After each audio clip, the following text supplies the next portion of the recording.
listener production.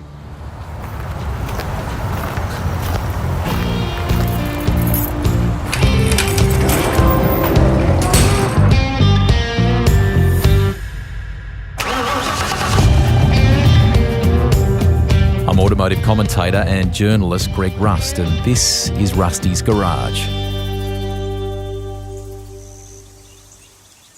I'm in New Zealand for this ep, in the centre of the North Island, and I can't tell you how good it is to be recording an ep face to face. I love the whole period of innovation during COVID-19, and many of those new methods we'll use for future guests wherever they are in the world. My guest today, though, is a former Formula One driver and sports car racer, Brendon Hartley. We've been able to tee this up just before he jets back to Europe for work with the Toyota team's World Endurance Championship program and with another outfit in the all-electric Formula E program. I'll get his thoughts on that later for you. You may remember Brendon from his time with Scuderia Toro Rosso in Formula One from late 2017 to 2018. How he came to get that seat is quite a story. Purists, though, will know he's a two-time world champion in sports cars with Porsche and a winner of one of the greatest races on the calendar, the Le Mans 24 Hour. As you'll hear, he went close to a plum gig in America as well, and he learned at times of adversity to get the whiteboard out and remap his career. He's such a good bloke that even though he lost some critical Red Bull backing as a junior in 2010, they still took his call and he was able to kind of return to the fold against the odds. We start with some background on early life, which was a long way from the circuits in Europe that would become something of a backyard by his mid-teens. Yeah, so Palmy North, central North Island. I liked growing up there. Gets a bit of flack. I think there was a very famous quote by John Cleese, who I think he said it was one of the most depressing places on earth, or something silly like that. But I love growing up there, and I'm a big advocate of the region. And friends and family are still very much there, and always visit once a year over Christmas. And yeah, earliest memories there were out at Manfield, which was just down the road, and at the go-kart track. And I was very much grew up watching my old man. And then also my brother raced before me, and I had the bug for as long as I can remember. We'll talk more about both of them in a second, but you've just illustrated the fact that you're from a proper motor racing family, so you grew up around it. Your dad raced successfully in all kinds of things, from speedway to circuit racing. I would imagine they're the earliest memories. What springs to mind for you? What was kind of the first time you can recall him racing, and where were you? I remember plenty of times either being at the Manawatu Speedway, so he used to race a saloon car on dirt, but also being out at Manfield. I don't know what my earliest memory would be, but I remember being a little fella just running around the pits and paddock. I remember watching him race Formula Holden against the likes of Murphy. I actually remember being when Murphy went over the fence at the sweeper. I was there, mate, running to see if he was all right. It'll make him feel very old if I tell him how old I was. But how old were you? Come on. I must have been less than 5, but someone can do the maths on what year that was. Yes. But yeah, no, I can't. Nothing exactly springs to mind. But like I say, as a young fella, my life really consisted of school and being at a racetrack, either watching my old man in the very early days, or then go-karting from the age of 6. It started then, and my life really revolved around, well, our whole family's life revolved around motorsport. Am I right in saying he's a very good engine builder and known around the country and beyond for that? Am I right in saying he's a 2-time New Zealand champion in those saloon cars you were talking about before? Is it? That might be right. Yeah. He's actually on his way here. He'll be here in a couple of hours, so he'll be able to tell you. But I think that sounds about right. I think he was mini champ a couple of times as well, New Zealand mini champ, and I always used to give Mark Webber a lot of stick because he actually raced against Mark. I think it was in the very first Melbourne Grand Prix in Formula Holden, because I was teammates with Mark, you see, and I was like, yeah, you raced against my old man, but unfortunately Mark won the race, so I could only give him so much shit about it, it kind of had ended there. But he did race all sorts over the years and was a bit of a grafter, hearing the stories from him, he never had a budget. He'd buy a car that was crashed the year before and do it up and prepare it himself and get it ready for the next year. When he raced from Atlantics, which was a big series back in the day, and always on a bit of a budget, but bit of Kiwi ingenuity, and I think like many of us Kiwis, not all of us had the opportunities like I've had to go overseas, but I think he was definitely pretty handy. Yep. One of those cars that he ended up repairing, I think, was Formula Atlantic campaign by Keke Rosberg. Is that correct? And he spent quite a bit of time repairing that car, didn't he? It's funny because I remember him telling me that story many times over the years, and I told a reporter that story a couple of months ago about how he bought one of KK's cars one year that had been crashed, and then I had Dad quickly ringing me and telling me it was actually someone else's car. So I don't know if it's Dad been twisting the story for all those years and like bigging it up and saying it was KK's, but it was someone else's. But you never let the truth get in the way of a good story. But in any case, he was always on a tight budget, but hearing the stories from him, motorsport was very different back then. And when you see some of the pictures of the picture of him in the minis back in the day with it full field, full crowd down at Manfield, and I think there were some probably pretty golden years when he was racing, and it's kind of envious actually of how it looked back in New Zealand motorsport back then. It looked pretty awesome. True or false? Your middle name is Morris after the Morris Minor. Yeah, Morris Minor or Mini. I would say probably more Mini. But again, you'd have to ask Dad. So I've in fact got a Morris Mini in the garage. I grew up loving Minis, and I think it was partly because I had a VHS tape of Dad winning a mini race, and I used to watch it over and over when I was really young, and I always had a little fascination with minis, and it's kind of in the family. My brother actually went to Bonneville, must have been 3-4 years ago, probably more actually now, and broke the land speed record in a mini. So Dad and my brother built the engine. It was prepared by Gary Orton and his team, and they went over to Bonneville, and I think they did 170 odd mile an hour in a 1000cc mini. So original 1000cc. So minis definitely in the blood, and I've always loved them. So we've actually got one in the garage, 1967 Cooper S. Sarah and I drive it down to the shops a couple of times a week, and love it, mate. I get such a thrill by driving some of the old stuff, and just it's got character and it's fun. Yeah. Tell us a little bit more about that. Red in colour, beautifully restored. Where did you kind of track it down? You don't have to do too much to it, do you? Nah, so I didn't restore it myself, but we found it on Trade Me, and it was a guy down in Kapiti. We touched base with him. We heard the full story. He'd owned it for 30 years. It was he'd fully restored it. It was the love, his little labour of love, and he was moving on, and I think he was pretty happy it was going going to an owner that was going to take care of it, and it's our little pride and joy here in Taupo. The best part is that you're actually driving it still, which I think is cool. It's not just sort of gathering dust in the garage. I want to come back to your brother just for 1 second, Nelson, who, as you rightly point out about that land speed record, his endeavours, his feats did filter back to some of the race teams abroad, and they kind of gave you stick about being the second fastest Hartley or something. Is that true in some of the race teams? Oh, yeah, 100%. I've heard that. No, actually, when I was at Le Mans a few years, there is actually a good story. So my second Le Mans in 2012, my brother came over to watch the race. He was actually doing doing the driver changes during the pit stop. So he got part of the team, and the funny thing was I missed my flight to get back to Le Mans for the scrutineering. So I don't know anyone who is familiar with Le Mans. 1 week before you have a scrutineering day, there's a huge crowd. It's where all the photos taken for the whole week. But I was racing for an Irish team at the time, and the team owner thought it would be a good laugh just to throw Nelson in the race suit. So if you actually go through the history books for Le Mans 2013, all the official photos, there's actually Nelson standing there in my race suit. But the funny thing, it was incredibly awkward for him, because after, everyone thought it was me, and he started signing autographs. He wasn't sure whether to sign autographs or not, and he reckons people were kind of yelling and screaming at him because he wasn't signing autographs. So there's probably a whole lot of people that think I'm an arsehole now because he's... But it was a funny story that if you ever look up the images from the 2013 Le Mans, he's actually there standing in my race suit. So I love it. Yeah. He has given me a little bit of an insight into you for this chat, which is terrific. And the podcast over time... Oh, God. No, it's good. It's okay.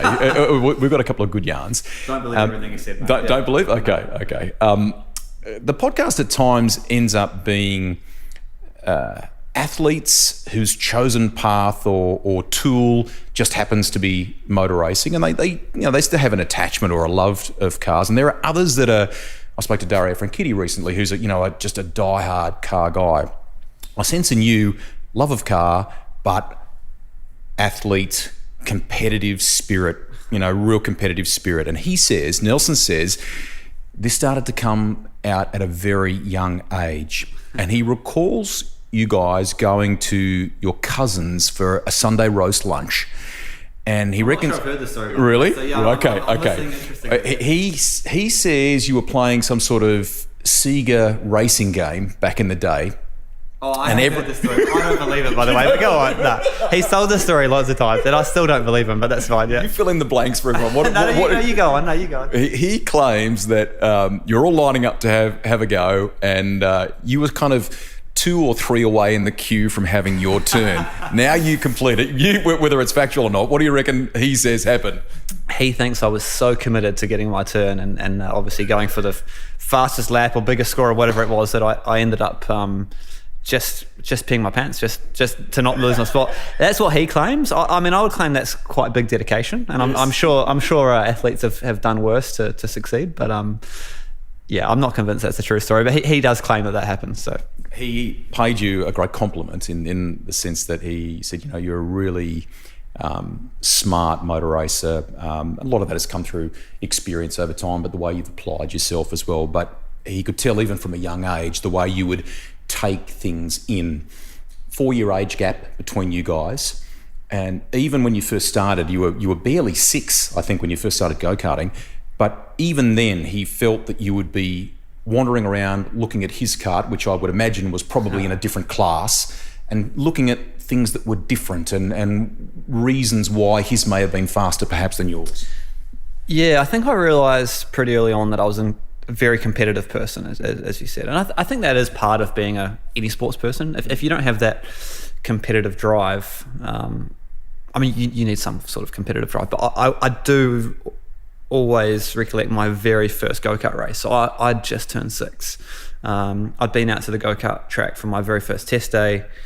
And I think that is the one and only time myself and my brother have actually raced in the same race together. Wow. So he's 10 years old. So he's just on the edge of moving up from cadet to junior restricted, which is in go-karts. And here I am at 6 years old having my very first race. So naturally he's going to kick my butt. He's going to, lap me more or less. But we've done the test day, and I was pretty upset how far off the pace I was. And when I'll never forget getting back to the house, the 2 karts were sitting there, and I was inspecting and trying to figure out what was different about his kart. And I'd already nailed that he had different gearing on. I mean, he's going a lot quicker. He needed a much smaller gear on there, different NASA panels and wheels and tires. And I started already giving out then and giving out to my old man that I wanted better race gear. So I'm not sure if that's a good quality or not, but it was pretty clear from the word go that I had a drive to want to win, which I guess it's a big part of any sport. I mean, I think what you learn with experience is actually how to take the losers as well, because you can't always win, and I think that's something that I've learned, particularly in the last 10 years racing in Europe and having a lot of ups and downs, is actually you have to take the good with the bad, and actually finding a way to turn those difficult times. As a young fella, it's very hard to understand when things aren't going well or you're making a mistake, how that can ever become a positive. But I think with experience, I have been able to learn that a mistake or an issue or whatever it can be, if you can look at it like, okay, I can learn from that. That's mega that I've had that experience. How do I improve that for next time? If you can harness those negative situations and actually turn it into positive, that's been the big thing for me to improve myself going forward. Because I think as a young fella, I was probably too competitive, and I'm sure I upset all sorts of people. And yeah, not normal being young competitive egotistical driver, but I think I've moved on a little bit from there and understand a little bit more how to get the most out of things. But yeah, that's a great life takeout, irrespective of motor racing, I reckon. Not even with just driving mistakes. I've realised recently, if you have whatever the hard situation in the career is, you can always put a positive spin on it, and if you can do that and get that positive out of it, that's how you can actually move forward. I think a lot of people dwell on the negatives and dwell on, if it's a mistake, if it's losing a drive, whatever it is. I think that always can be looked at in a positive way. In some, even if it's a small thing, there's always a positive to take out of it, in my opinion. We'll come back over your career in a second, but where you're going with this discussion leads me directly to your time in Formula One, and in some respects on a record sheet, it's brief, whatever it was, 25 odd races, 4 points. But I understand from another chat that you did recently that you have kind of compartmentalised it like that, haven't you? You've looked back and found the positives. You know that by and large you put the best that you could on the table at the time. Lots of things unfolded, and there's plenty of drivers that can tell that sort of story, isn't there? Yeah, I mean, I look back at the time in Formula One in a very positive light. You know, I think there's a lot of drivers, New Zealand drivers, Australian drivers, you know, wherever you're from, there's plenty of drivers out there that could have made it to Formula One and didn't, for whatever reason. And I felt very lucky and I was in a pretty unique position to actually get to Formula One. So, I mean, that in itself is something positive to look back on. Of course, I would have liked to have continued there for longer, but just to have that opportunity for 1 year was huge. And I don't have any regrets. I mean, okay, yeah, at the start of the season, maybe one or two things going differently, one or two things falling my way, maybe not making a mistake when, you know, in a crucial moment, things could have turned out completely different. But that's motorsport. And I think I definitely grew through the year and I finished a lot stronger than I started.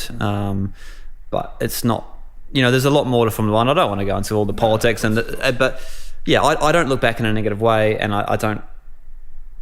Yeah, I feel incredibly lucky that I got there to start with, and I'm very proud of the story of how I got there. And you know, I lost my drive with Red Bull 10 years before, and then here I was 10 years later in Formula One with Red Bull. And that journey to get there, I'm proud of that story, and there were plenty of ups and downs on the way, and I've still got a successful career in motorsport. Yeah, most definitely you do. You're to be credited for that, because you effectively picked up the phone, called Helmut Marko again, and started, you know, chatting with him, and reinforced the fact that you were a more, in your eyes, and certainly on paper, a more complete driver in terms of what you were offering when that Toro Rosso opportunity presented. Yeah, I mean, I definitely got the timing right, but at the same time, I saw an opportunity and I took it. Yeah, I think a lot of the times in motorsport, timing is key, and I'd actually just found out that Porsche would be pulling out of LMP1, which I'd been in for 4 years, which was a big blow.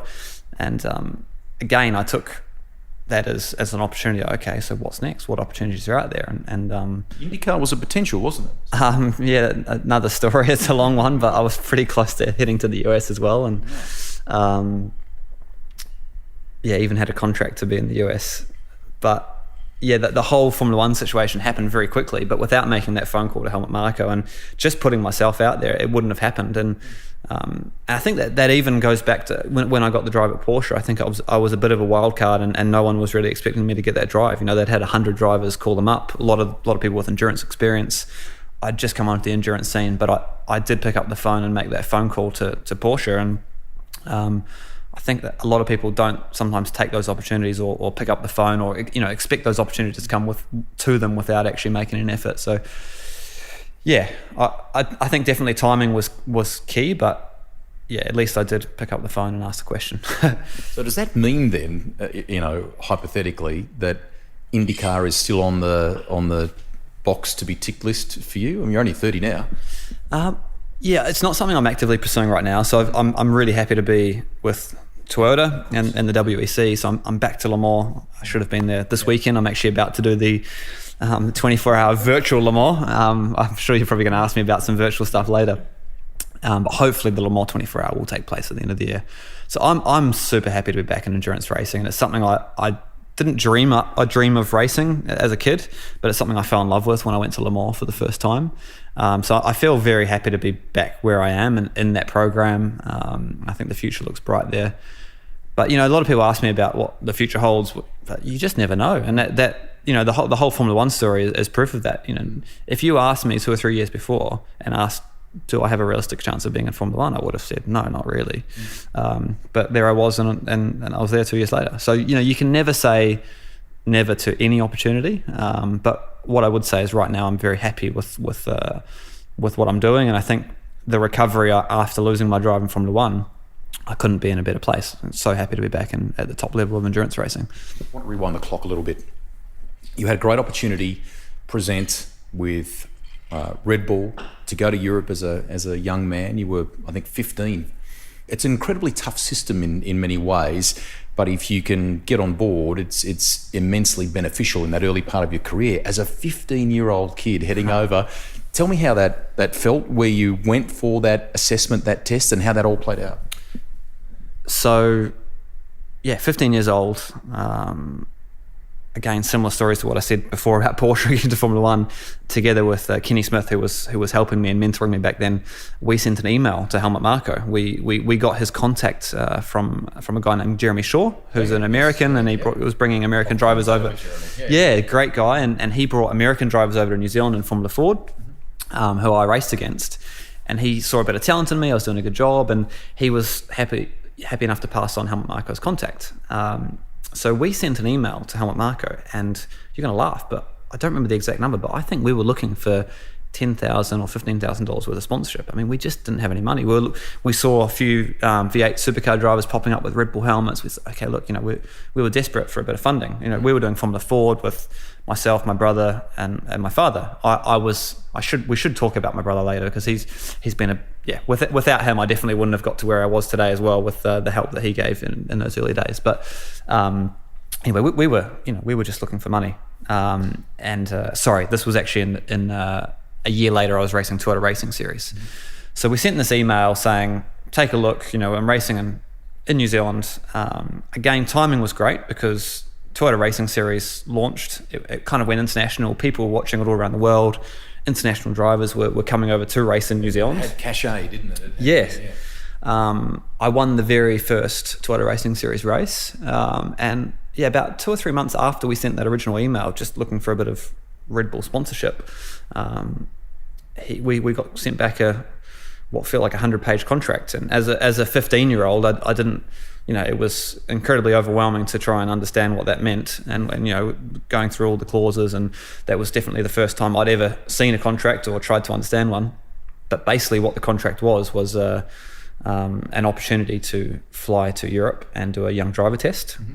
If I did a good job, then that contract would be countersigned by them, and I was going to be part of the Red Bull development program. So it was actually at the same time as the end of year exams. We couldn't get compassionate consideration, so I actually didn't complete my end of year exams.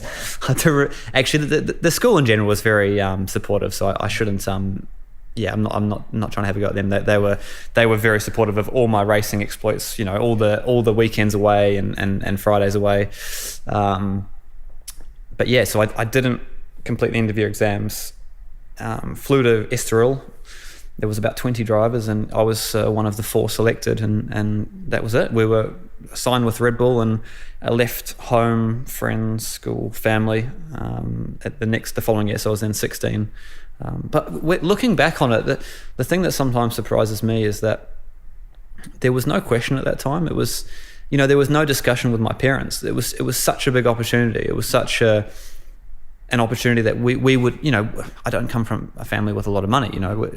Go-karting, it was myself and my dad after school. Obviously, Dad building us a great engine, but it was everything done ourselves. We didn't have a lot of budget. Going to Europe was never on the cards. That was never really a realistic option.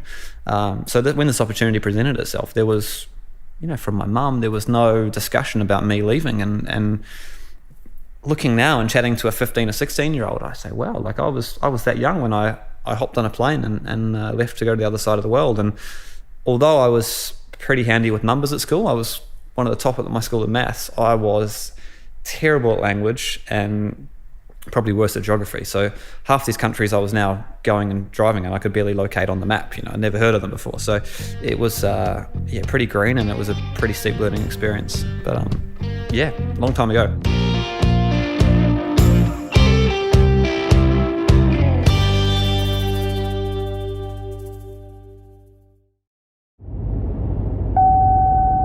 That weird feeling when you are stopped at the lights, and the turning lane next to you starts moving and you feel like you are going backwards.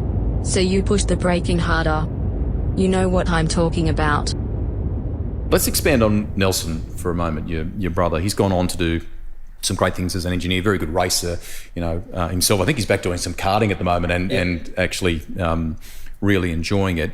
But I think he reflected to someone recently that a lot of the learnings that he did in his own career was something that you were able to benefit from 4 years as junior, and that helped you a lot in many different ways, didn't it? Yeah, 100%. I don't know if he's told you that, but I would have told you the same anyway. I don't. He doesn't mind bigging himself up, but I honestly, I have. He did pump your tyres. He did say you were.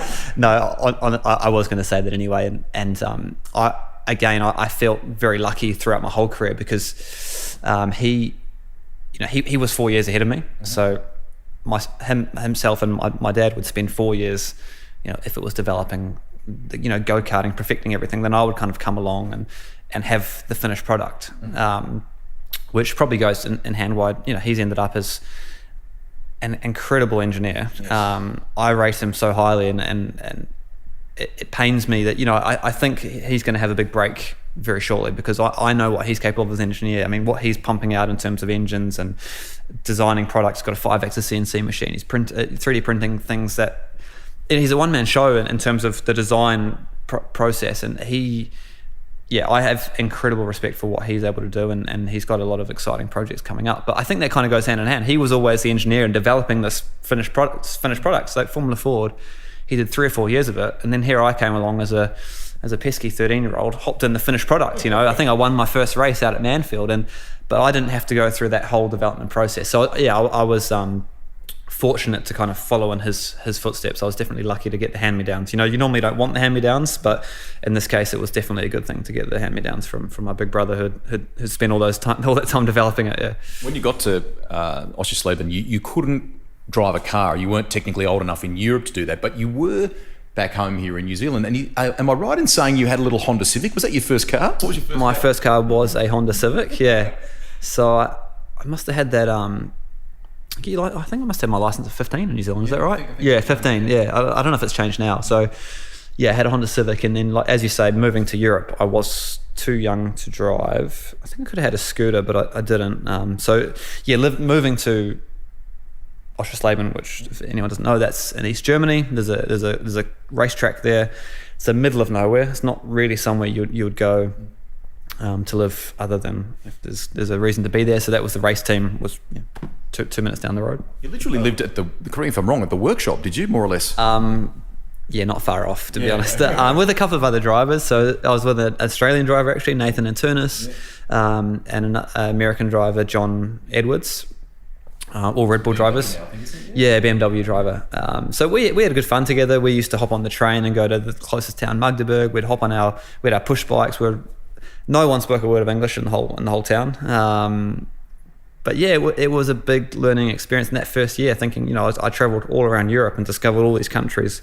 As I said, I couldn't even locate on the map before, and started experiencing all these different cultures and how different teams were working, and a lot of life lessons in a very short period of time, and a lot of things that I would have never learned at school, as you could imagine, traveling around Europe with a race team, and going to all these different countries and cities. Yeah, and to Red Bull training camps and seeing people like Sebastian Vettel and competing in the junior formula, where you'd have success, and importantly in a big field too, Brendon, like 40 odd cars, I think, wasn't it? Yeah. So the first year, I wouldn't say it was very successful. I think it was definitely a steep learning year. Also, just being out of my comfort zone. That first year in Europe, I had a lot of homesickness. I missed New Zealand a lot, and I think for anyone who hasn't travelled, they probably won't quite appreciate this. But anyone who has lived abroad for a short amount of time, I think you start to really become very patriotic and appreciate New Zealand a lot more than what you did before. Growing up in New Zealand, it's all normal, it's all great, but you don't think too much of it. But when you go abroad, you start to miss those little things and realize what a great country we do live in. And I'm not complaining about where I was living, but just very different. So that first year was tough for me. Being away from friends and family, and just a lot of new things. Not just the driving of the cars, but just the different cultures and how the teams worked, and working in being in a part of a company with like Red Bull, or being a bit more in the media eye, doing interviews, but there was just so much learning in that first year, and I wouldn't say it was the best start. But the second year was a big turning point, and I won the European Championship in Formula Renault, and as you say, that was 40 or 50 cars. So that was really the big winning a European championship is what every driver's looking for, and that was the biggest junior formula at the time. As you would go, clearly Red Bull give you the opportunity, and that came in enormous is not quite the right word, but it came in a very busy sense. You had a patch of your career there in whatever it was, as we get closer toward 2010, where you were doing lots. And I think you felt like maybe you bit off more than you can chew at that stage. Just reflect on that for me and what you mean by that. Yeah, definitely got burnt out. So how it worked in the Red Bull program, you had no choice over what you were going to be racing. So at the start of the year, you get a call from Helmut Marko. He'd tell you, okay, call this number. You're racing with this championship and X team, and there was no real discussion. That they were making all the calls for your career, even to the point of where you'd be living. At least that was the case for me. And going into 2007. I won the European Formula Renault Championship, and the next year I went to Formula 3 and British Formula 3, which went pretty well. I had the most race wins, but also made some stupid mistakes, which meant I didn't win the championship. I was P3 behind Jaime Alguersuari. But going into the next season, I became the Formula 1 reserve driver. So this was the year where I really got burnt out. So I got put into a situation. I was a Formula 1 reserve driver. I raced the Formula 3 European Series. And at very last minute notice, I also raced in the World Series by Renault Championship, which I'd done almost no testing for. So not only was I competing in 2 championships, I was also the reserve driver for Formula 1 and going to all the Formula 1 races on top of simulator testing back at the factory. And yeah, I got burnt out, honestly. I went from racetrack to racetrack. I had a few bad results, which, you start to lose a bit of confidence. You're jumping from between different cars. I felt like a bit of a spare part at being a reserve driver. It wasn't something that I particularly enjoyed, going to the racetrack, listening on the meetings, but not really having a role. You didn't really have an input. You were just there listening. It sounds like I'm moaning, but yeah, the truth is I got burnt out, and I wasn't really. It was a bit of a dark time in my career. I didn't enjoy it. I lost a bit of the love for motorsport in a way, and I think the results reflected that. And I think as a young, 17, 18-year-old, I say I wasn't prepared for that, but you look at the likes of Max Verstappen, and he's gone there at that age, and he was prepared for that, but I wasn't. So yeah, I think I just got a bit burnt out, mate. And a year and a half later, I lost my drive with Red Bull, and I think for just reasons. The results weren't there. I mean, I'm not going to sit there and say, yeah, they asked me to do too much or whatever it was, and that's how it was. But that was quite a turning point for me as well, because all of a sudden I was put in a situation where I no longer was under the Red Bull umbrella, where they were deciding, okay, you need to be there at this day, you need to be with this team. I was all of a sudden a bit more in control of my own destiny. I've always had great support back in New Zealand from the likes of Peter Johnston, Barry Tomlinson have always been advisors, obviously the Giltraps who have helped, almost every single New Zealand driver I can think of. So I've always had great support, but under that Red Bull umbrella, they were very much in control of every move in my career. So all of a sudden I was in this situation and where I was all of a sudden in control again, and actually it was actually a big relief for me, which sounds weird, like losing that drive. I remember it was at the 2010 Silverstone Grand Prix. I had a meeting with Helmut Marko, who told me that I'd no longer be in the Red Bull program, and it was actually a big release. And I remember getting home that night, and I was like, okay, well, what now?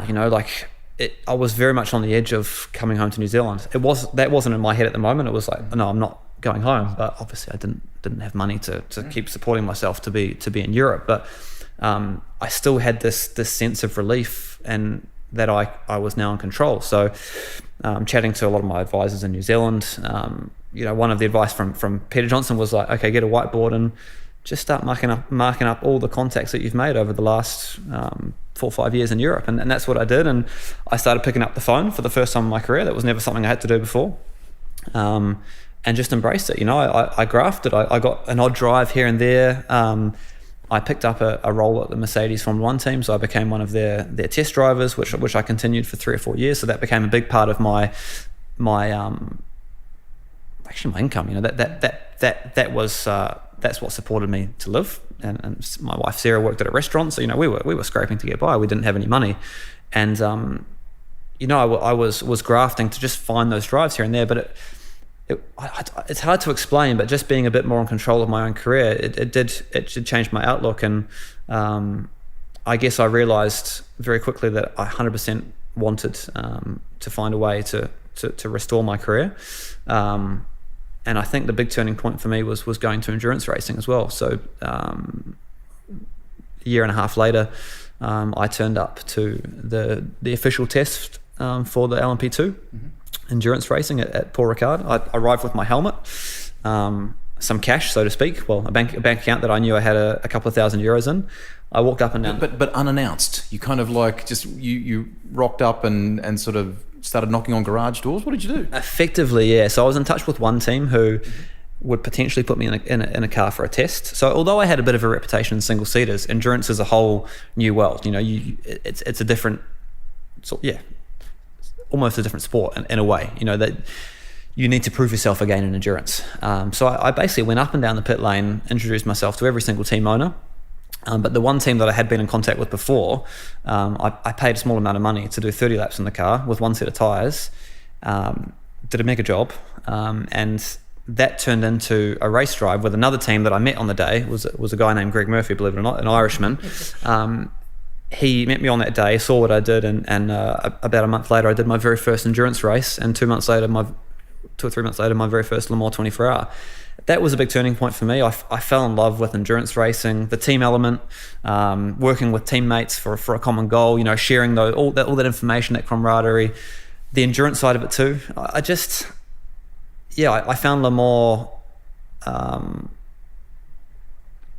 the most exhilarating thing I'd done. You know, standing on that pit lane, I had goosebumps. You know, the whole team had worked a whole year for this one 24-hour race, and I just loved it, mate. I'm not really putting it into words very well, but that was a big turning point for me, getting to endurance racing, which then a few years later turned into a factory drive in Porsche. But between that, I also ended up racing in America. You know, I met a contact from you know, so I was then at that time I was racing LMP2 in Europe via just turning up for this test, which then also turned into a drive in Grand Am in America, which, you know, started making some contacts in America, and I've done the Daytona 24 many times, and so I really turned my career around and took a different direction.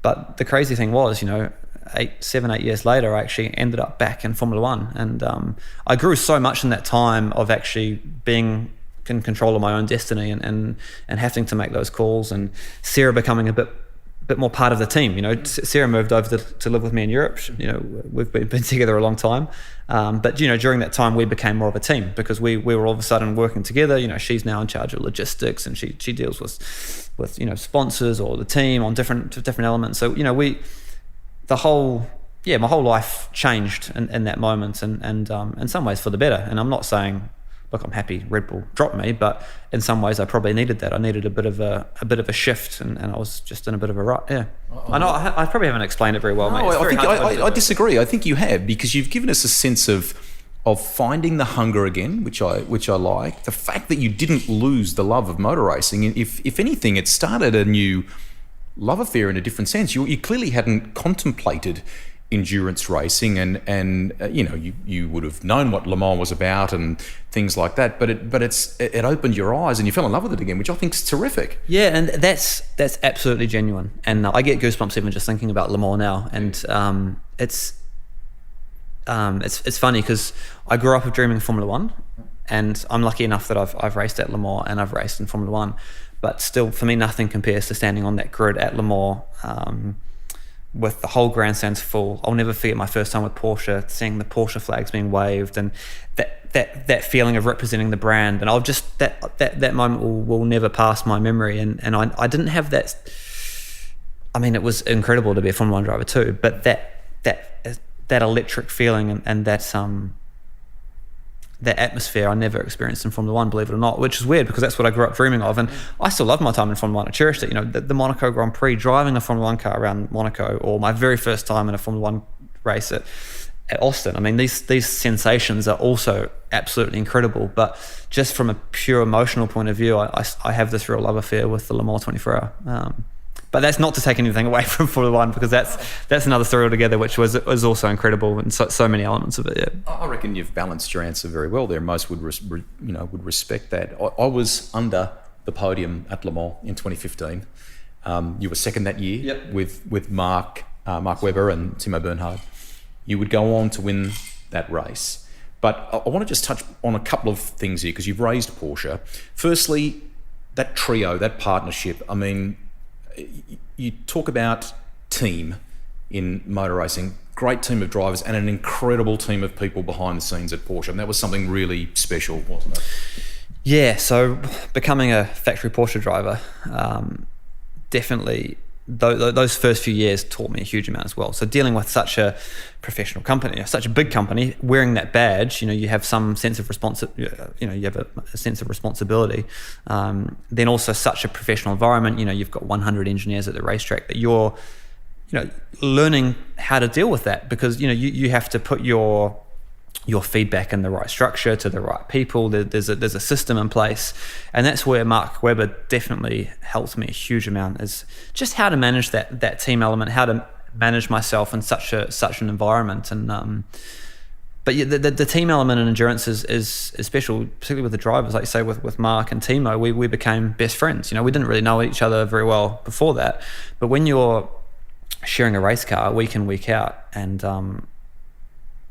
every waking moment together on those race weekends, and you're fighting for that common goal, win or lose, one makes a mistake, you've got the arm around, you're one guy's having a bad day, you're trying to figure out how to help them. I'm struggling to explain this well, but I guess it's like anyone who's been in any form of team, if it's a rugby team, or if it's, there's that team element that motorsport doesn't normally have. So, we're like brothers now. We had that bond that we raced together and put our complete heart and soul in it for a year. And that's something that I missed in motorsport before, because in Formula One, you're very much an individual.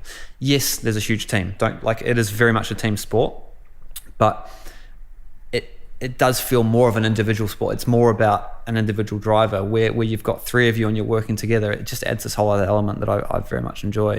And I've been in many different trios of lineups, or even sometimes four drivers at Daytona, and they're all different in their own way, and they're all enjoyable. And I've made some incredible friends. And I think the other point as well is you've got this huge respect for each other. Getting to work with the likes of Mark and Timo, and that experience that I can draw on. Like, normally, if in Formula One, let's say Mark was my teammate, he's not going to share any of that, any of that insight or any of that expertise that he's learned over the year. He's not going to help me out with that. But yeah, exactly. Where you're in this team together, and you've almost got the power of three, and it's it really it put me on this very quick trajectory of learning and experience, but when you can actually call on those other guys for that information, and definitely grew as a driver and a person through that very, in a very short time at my time at Porsche. Yep. When you look back over Porsche, for 60 odd years or more, they've had some iconic, some unbelievable race cars, and the car you competed in, 919 or 919, it holds, it's now been retired, but it holds an unbelievable space in the history pages. For you, 2 World Endurance Championships and a Le Mans 24-hour win. I remember 2015 vividly, and thinking to myself, these things are like real-life Scalextric cars. They're unbelievable. Can you give us a sense of what they're like to drive, and the kind of test it must have on your grey matter, because there's so much going on with the systems in the cars and how to make the most of it? Yeah, they are like little spaceships, as you say. Very, very complicated, and it's all super cool though. Mate, awesome. I mean, there's a lot to take in while you're driving. So we're managing energy systems. I mean, the incredibly complicated car, but also off the track, relaying all that data back to the hundreds of engineers and developing that with them and tweaking and fine tuning and getting the most out of it over the course of a weekend was all part of the fun. Can you do that almost when you got to make adjustments on the run? Can you almost do that by braille, for one of a better description? Like you're going down Mulsanne at whatever speed you're doing. Can you do it without needing to look down and things like that? When you're used to a car, I mean, we're doing 36-hour tests sometimes before Le Mans, so you get very used to the environment you're in, and it like the back of your hand. I mean, there's 100 switches on the thing, but of course it's like anyone who's played a PlayStation or tapped on a keyboard. That's a good example.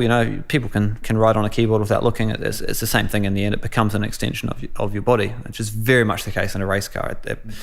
That feeling that you have in a race car and feeling on the edge of the limit, you feel it through your body. So the whole thing becomes an extension. And that's the same for the buttons and all the systems. But the car definitely goes down in the history books, and it's cool that my name's written in there as well. And as a Le Mans winner, and together with Earl Bamber, another Kiwi who I grew up with, was another pretty incredible story in my career, actually, to end up standing on the top step of the Le Mans podium with another Kiwi driver that I grew up racing go-karts with. I grew up spending time on his family's farm as a kid, and we had very different career paths, but we ended up back in exactly the same place. That 20 years later, which was pretty unreal, to be honest. Yeah.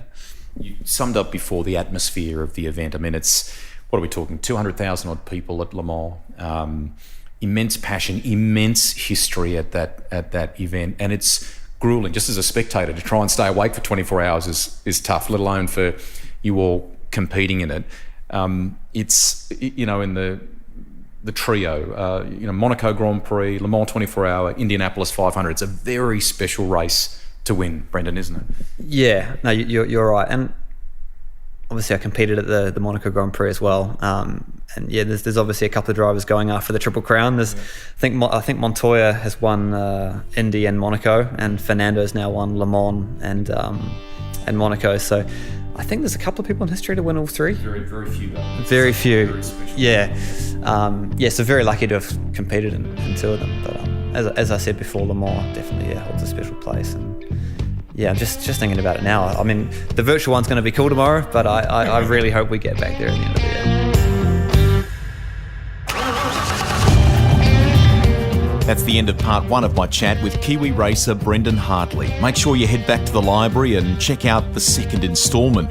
Part two has a few gems, including his where to now moment when Porsche called time on its LMP1 or prototype sports car program, how he landed the drive with Toro Rosso in F1, and he sheds a little more light on a drive in America that could have seen his career take a very different turn.